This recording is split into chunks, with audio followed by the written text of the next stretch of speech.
I recently watched Cowboy Bebop and it was actually really good.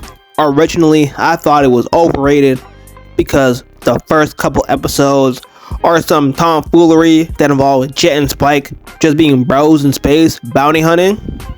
Then they meet a baddie bounty hunter named Faye, a dog, and a kid named Edward who definitely has autism.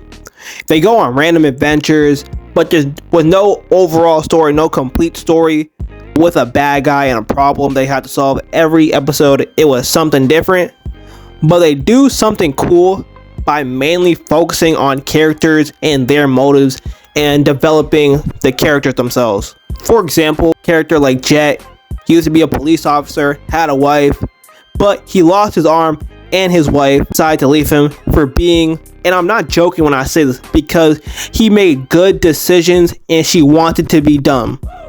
So you're telling me after she got with a guy who led her down the right path, wasn't controlling, really was a stand-up guy, she left him so she can start a failing business, have loan sharks on her butt, and have a lame boyfriend who almost got her arrested and or sent to the woo. Yeah, that's Jet's life. But he's still a cool guy, still a good guy. He protects, he cares about the people who are on his ship. So yeah. Then there's Spike. He was part of the mob and tried to leave, but you know how that goes. He almost got set up by his girl and his old partner is trying to him. This was probably the best part, and I personally think it should have been the main story because the whole thing was very interesting.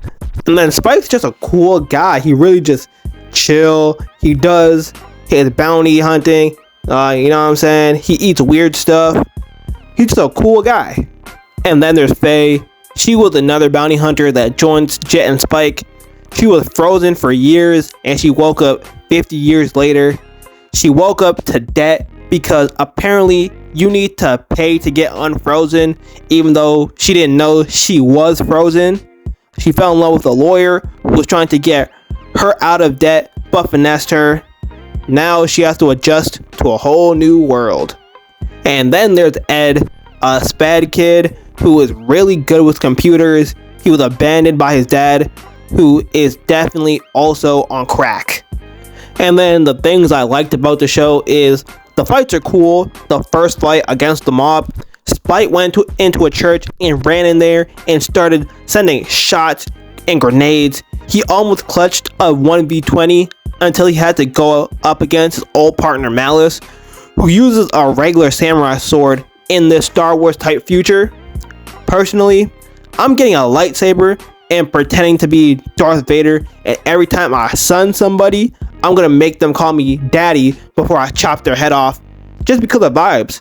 What else would you do in the future and you had a lightsaber? Anyway, after Spike unleashed his inner King Von, him and Malice had a face-off, and somehow Malice was able to keep up with Spike, even though he was using a strap. And then they did their thing, Spike shooting and Malice slashing, and then Spike did some Houdini type trick of putting a grenade on Malice, blew him up, and Spike flew out the window, accepted his fate, crashed on the ground, broke a couple bones, but luckily he didn't meet the woo because his friends came to save him. So lucky him. Also, I like the old school vibe because it's chill, they don't do too much, and they actually let the silence be. They don't try to fill every moment of silence with a music, and I really like that. And then Cowboy Bebop is actually kind of funny. Ed carries most of the funny because he's just being himself and he's kind of just slow. So all in all, Cowboy Bebop is a good retro anime. Do I recommend it? Yes. And that's pretty much the end of the video. Like, comment, subscribe, and if you watch Cowboy Bebop, put it in the comments, I guess.